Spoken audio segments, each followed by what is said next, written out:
polvoymiseria.com. Aquí estamos para cometer muchos errores, pero no pecados. Polvo y miseria, bienvenido. Seguimos hablando, bienvenida, de Daniel, el profeta, no Daniel el pelón, sino Daniel el profeta. Y lo agarramos en el capítulo 12, en el segmento anterior vimos Daniel 9:27, tocante al continuo sacrificio, y hablamos. Daniel 12:11 dice así: y desde el tiempo en que se ha quitado el continuo sacrificio, que es lo que estábamos hablando, hasta la abominación desoladora de la que habló Yeshua, citando a Daniel, de hecho, en Mateo 24, habrá 1290 días. Luego dice, bienaventurados los que esperen, bueno, dice el que espere, pero es en plural, porque muchos van a esperar, y llegue a 1335 días. Luis, ¿cómo estás? Bien, gracias a Dios, contento porque pues una vez más la presencia de su Espíritu nos da la alegría para poder abrir las páginas de su libro inspirado. Entonces, una vez que el anticristo va a romper el pacto, desde el tiempo en que se ha quitado el continuo sacrificio, o sea, que ya no le permita a los judíos ofrendar los sacrificios de animales, dice la Escritura en Daniel que desde ese momento que se ha quitado el continuo sacrificio hasta la abominación desoladora, habrá 1290 días. Ya hablamos en otro segmento de qué es la abominación desoladora, pero aquí hay mucho que me gustaría que lo desmenucemos con la ayuda de Dios. Y desde el tiempo en que se ha quitado el continuo sacrificio hasta la abominación desoladora habrá 1290 días. Y después del 12 dice, bienaventurado el que espere y llegue a 1335 días.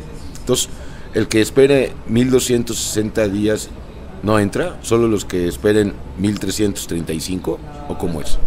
Lo que pasa es de que hay una diferencia entre los 1260 días, es el equivalente a los 3 años y medio. Cuando se eleva a 1290 estamos hablando aproximadamente de 3 meses más. ¿Una prórroga que Dios da? Lo que pasa es de que a partir de que se acabe la gran tribulación, todavía podremos hablar de cierto periodo de tiempo en el que cuando el Señor establezca su venida, van a pasar un breve periodo de tiempo en el que antes de que estipule como tal su reino llega el juicio de las naciones. En este periodo de tiempo que se está ampliando de estos días de más, termina este juicio de las naciones, y los bienaventurados que lleguen a los días más es cuando empiezan a poder gozar de la inauguración del reino. Entonces estos 3 meses Yeshua los va a ocupar para llevar a cabo el juicio a las naciones de Mateo 25. Es lo más probable, porque ya rebasan el final de los 7 años de la gran tribulación y están previos a los otros 1335 días, que son los que definitivamente empiezan a experimentar una inauguración de una naturaleza del planeta totalmente cambiada y de unos estatutos gubernamentales totalmente mesiánicos para toda nación. Ok, pero ¿por qué?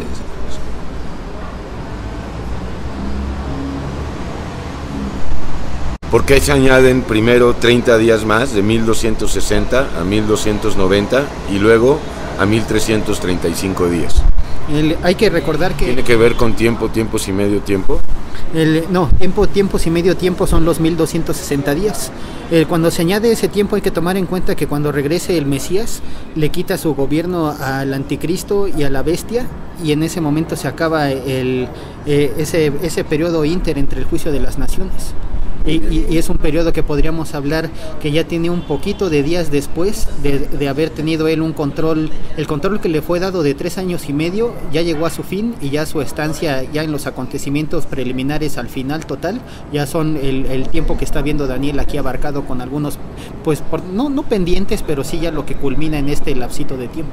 Entonces aquí vemos algo impresionante. O sea, cuando se haga la firma de paz, no a nivel mundial, sino entre los judíos y pues principalmente la Liga Árabe, porque son ellos los que se oponen en primer lugar a que Israel construya el templo donde Israel o los judíos quieren construir el templo.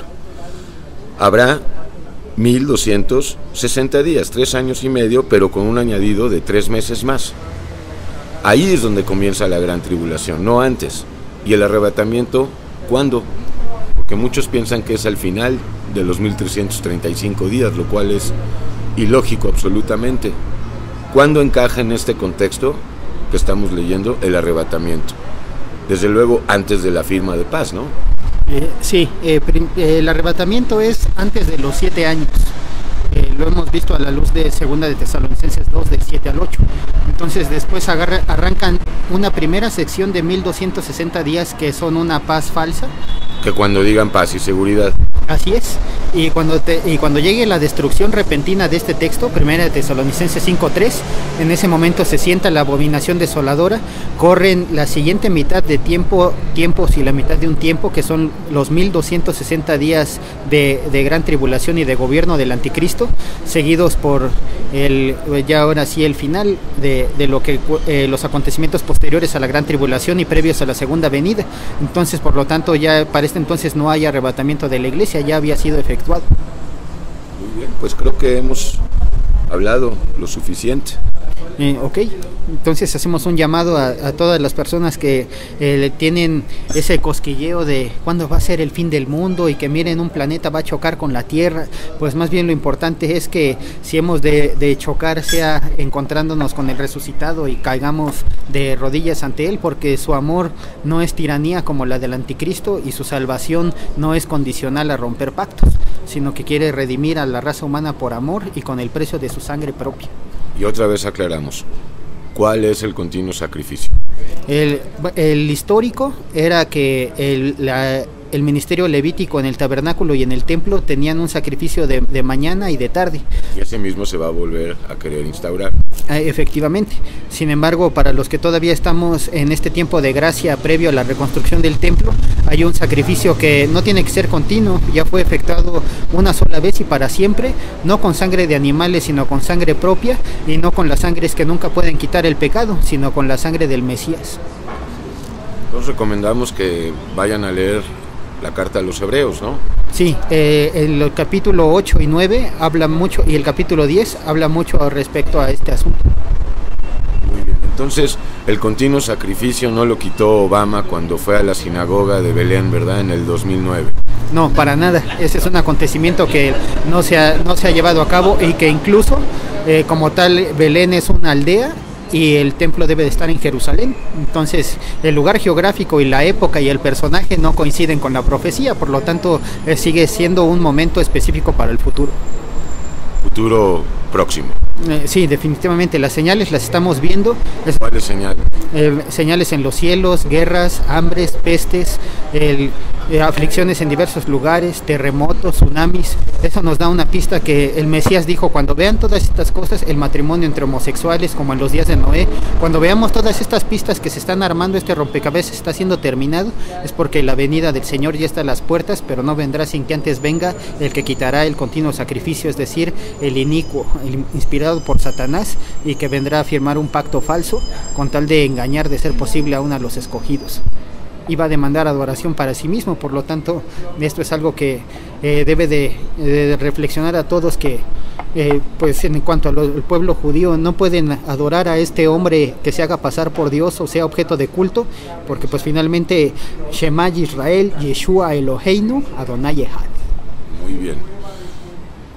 Ya no Shema Israel, Adonai Eloheinu, Adonai Echad, sino Shema Israel, Yeshua Eloheinu, Adonai Echad.